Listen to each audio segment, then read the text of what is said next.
नमस्कार, मैं हूं पूर्वी राय और आप देख रहे हैं बीएनबी ऑल इंडिया न्यूज़। मेरे चैनल की खबरों को सबसे पहले देखने के लिए सब्सक्राइब अवश्य करें और बने रहें बीएनबी से और देखते रहें कब, कहां और कैसे, क्योंकि बीएनबी सच है तो बोलेगा। जय हो, जय हिंद, सत्यमेव जयते, वंदे मातरम। जी नमस्कार, मैं जगन्नाथ और आप सब देख रहे हैं अपने आसपास की खास खबरें। आइए आज आप सबको मिलवाते हैं कोडरमा सांसद सह शिक्षा राज्य मंत्री अन्नपूर्णा देवी से, और जो बेंगाबाद की पावन धरती पर पधारी हुई हैं।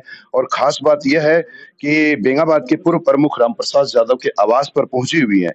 वह कई बातों को लेकर के यहाँ पहुंची हुई हैं, उनसे जानेंगे और उन्हीं से हम लोग कंफर्म करेंगे कि आखिर आज के आने का उद्देश्य क्या है। और सबसे खास बात यह है, मैडम से हम लोग जानकारी लेंगे गरीबों के पुरोधा रहे और कई गरीबों के उलझनों का समाधान और उद्धार किए पूर्व मुखिया मुंशी महतो जी, उनके कल पुण्यतिथि है। उनके लिए भी हम लोग दो शब्द मैडम से बात करेंगे। क्या कहना चाहेंगे, क्या संदेश देना चाहेंगे यहाँ की जनता के लिए, मैडम जानकारी देंगे। आज क्षेत्र भ्रमण के दौरान बेंगाबाद आए और ये कल से ही घूम रहे हैं लगातार पूरे क्षेत्र में। कल गाँव तीसरी देवरी जमुआ होके फिर गिरिडीह आना हुआ था। आज बेंगाबाद से फिर आगे का भी है।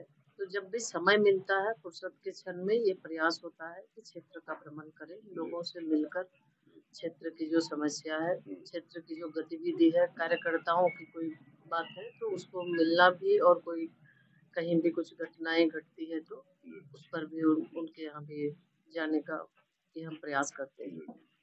तो व्यस्तम समय में प्रयास करके, चूंकि लोकसभा क्षेत्र के अंदर हर तरह की बात, पूरे लोकसभा क्षेत्र के अंदर ये हमेशा से प्रयास होता है, जब कभी भी मंत्रालय से फुर्सत होती है तो उसके बाद यहाँ पे आए। उसी क्रम में ये 3 दिन से अपने लोकसभा क्षेत्र में दौरा चल रहा था। और हम आज आपके माध्यम से, कल चूंकि मुंशी यादव जी उनकी पुण्यतिथि है, उनको हम नमन भी करते हैं। और इस क्षेत्र के लिए बिल्कुल जैसा कि आपने कहा, एक मसीहा के तौर पर बहुत ही सज्जन, बहुत ही अच्छे और लोगों के लिए हमेशा तत्पर रहने वाले, हर छोटी छोटी चीजों को, हर छोटी छोटी समस्या को बहुत विभाग ढंग से, बहुत तरीके से निपटाने का काम उनके द्वारा होता रहा। और लोगों को हमेशा से, लोगों की सेवा में वो निरंतर लगे रहे। तो आज काफी श्रद्धा के साथ लोग उनका नाम भी लेते हैं और उनको याद भी लोग करते हैं। तो आज कल उनकी पुण्यतिथि है। कल का कार्यक्रम आने का था, लेकिन एक कार्यक्रम, विभागीय कार्यक्रम है, जिसकी वजह से कल आना नहीं होगा। तो इस निमित्त भी यहाँ आके एक बार उनके परिजन से, पूर्व प्रमुख रहे हैं रामप्रसाद जी, उनसे भी मुलाकात हुई, ग्रामीणों से भी मुलाकात हुई और मिलकर लोगों से, एक तो गांव के बारे में भी चर्चा हो गई और लोगों से मिलना भी हो गया। और हमारी ये हमेशा से प्रयास ये हमारा रहा है कि क्षेत्र के बारे में, क्षेत्र की समस्या को लेकर एक बार लोगों से मिलना, लोगों से सुनना और फिर उसका समाधान करना।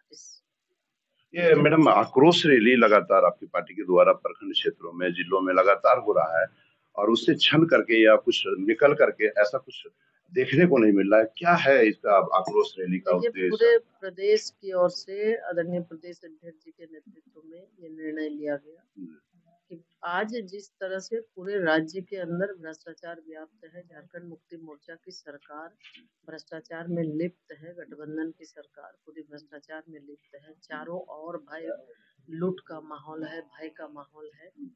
और जो काम सरकार को करना चाहिए, सरकार बिल्कुल ही निष्क्रिय है। आज जनता त्रस्त है। छोटे छोटे चीजों को लेकर अगर वो थाना जाते हैं, अंचल जाते हैं, ब्लॉक जाते हैं, उनका काम नहीं होता है, उनका दोहन शोषण होता है। आज राज्य की खनिज संपदा को लूटने का काम किया, कोयला, लोहा, बालू, हर चीज को ये सरकार लूट रही है। बालू जो गरीबों का, अगर आवास बनता है, उनको अगर एक ट्रैक्टर बालू की आवश्यकता होती है, पहले बालू वो आसानी से 300-400 रुपये में बालू लाते थे। आज वो एक ट्रैक्टर बालू के लिए उनको हजारों रुपया देना पड़ता है। आज बालू, ट्रक का ट्रक बालू दूसरे राज्य में जा रहा है, तस्करी हो रही है बालू की, सरकार उसको रोक नहीं रही।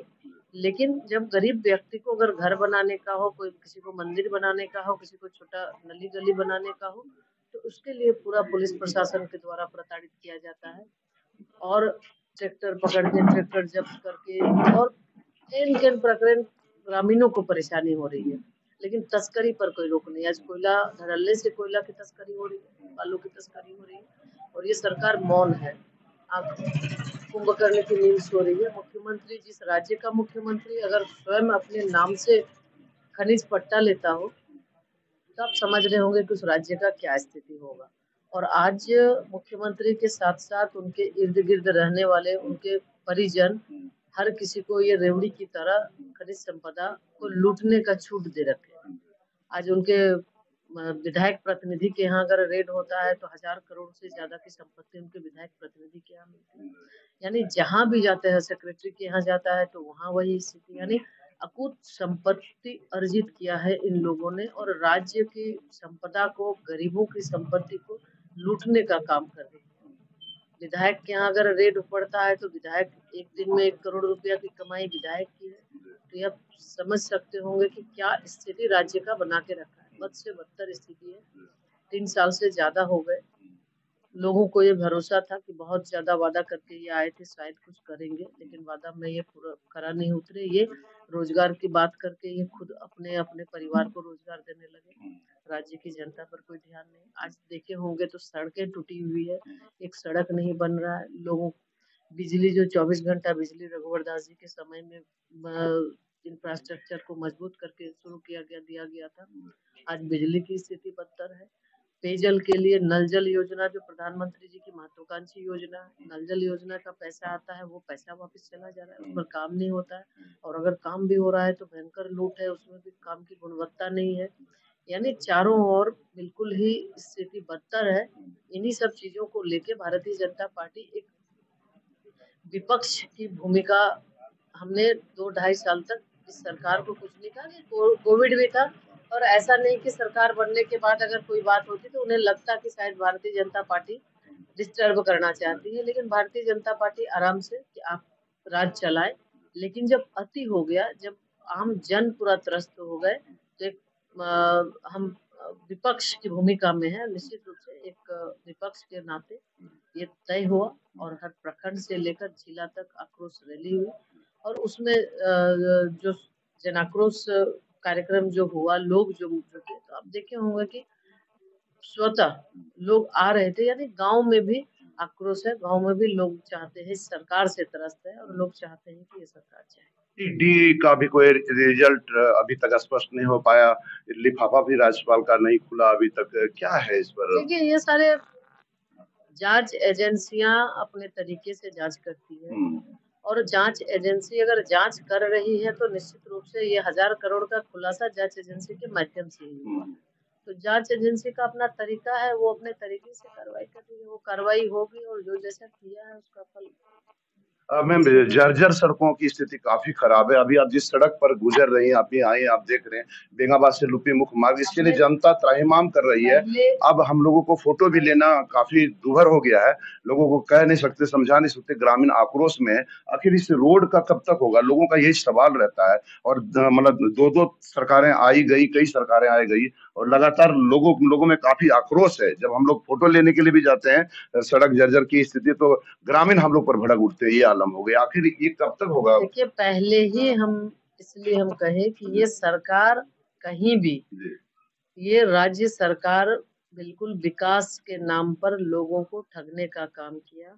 और सबसे हास्यास्पद बात, सबसे ज्यादा अफसोस भी होता है कि राज्य जब से ये सरकार बनी, हेमंत सोरेन जी की सरकार, हमें पता नहीं है, पूछना चाहिए आप लोगों को कि सांसद क्या दूसरे राज्य से कोई आए हुए हैं लोग क्या? यानी सांसद के अनुशंसा पे भी कुछ काम हुआ करता था, जिसको इन्होंने बंद कर दिया। तो अभी क्या सांसद? बिल्कुल, संसद के अनुशंसा से एक भी काम राज्य सरकार नहीं करती। और जहां तक सड़क की बात है, सड़क के बारे में भी पहले ही आपको कहे कि 1 भी इंच जो जरूरत की चीजें हैं, जरूरत इस सरकार के द्वारा कोई काम नहीं हो रहा है। और हम भी प्रयासरत हैं, लगातार सरकार को लिखते हैं, वो अनुशंसा नहीं लेते हैं। बावजूद हम एक जनप्रतिनिधि है, मेरा दायित्व है, चाहे मुख्यमंत्री को हो, विभागीय ग्रामीण विकास मंत्री को लगातार राज्य में लिखने का काम किए हैं।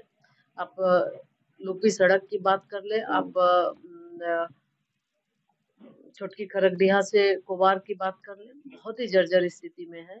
और लगातार ये हम मुख्यमंत्री जी को और इनके सचिव को लिख रहे हैं, लेकिन उसके बाद भी इनके कान में जू नहीं रेंग रहा। ये भी कहीं न कहीं पक्षपात कर रही है और इसका निश्चित रूप से इसीलिए जनता आक्रोश में है। जनता इसका जवाब देगी। तो राज्य सरकार नहीं सुन रही तो केंद्र सरकार में बहुत कुछ लिमिट होता है ना। राज्य सरकार की योजना, राज्य सरकार अभी प्रधानमंत्री सड़क योजना से जो सड़कें बनी है उसका काम हो रहा है। प्रधानमंत्री सड़क योजना के अंदर आप देखे होंगे कि अभी जितने भी अभी पूरे गिरिडीह के अंदर बहुत सारे ऐसे सड़क है जिसका निर्माण हो रहा है, लेकिन राज्य सरकार को जो करना है वो नहीं कर रही। जी। तो आप देख पा रहे थे मैडम अन्नपूर्णा देवी से बात हो रही थी। यहाँ पर खुल करके बात आई है कि राज्य सरकार जो है वो सांसद महोदया की भी बात नहीं सुनती है। कई मामलों को लेकर के चिट्ठी भी लिखा गया है, लेकिन उन समस्याओं को समाधान के लिए सरकार सुन ही नहीं रही है। तो आखिर कैसे होगा विकास क्षेत्र का, यह भी एक चिंतन का विषय है।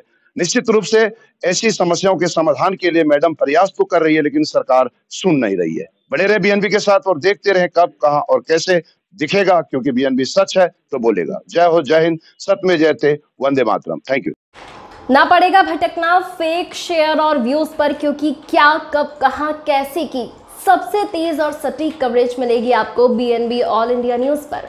हर खबर को आप तक पहुंचाने से पहले खरे सोने की तरह तौलेगा। आप बने रहें बीएनबी ऑल इंडिया न्यूज के साथ, क्योंकि बीएनबी सच है तो बोलेगा।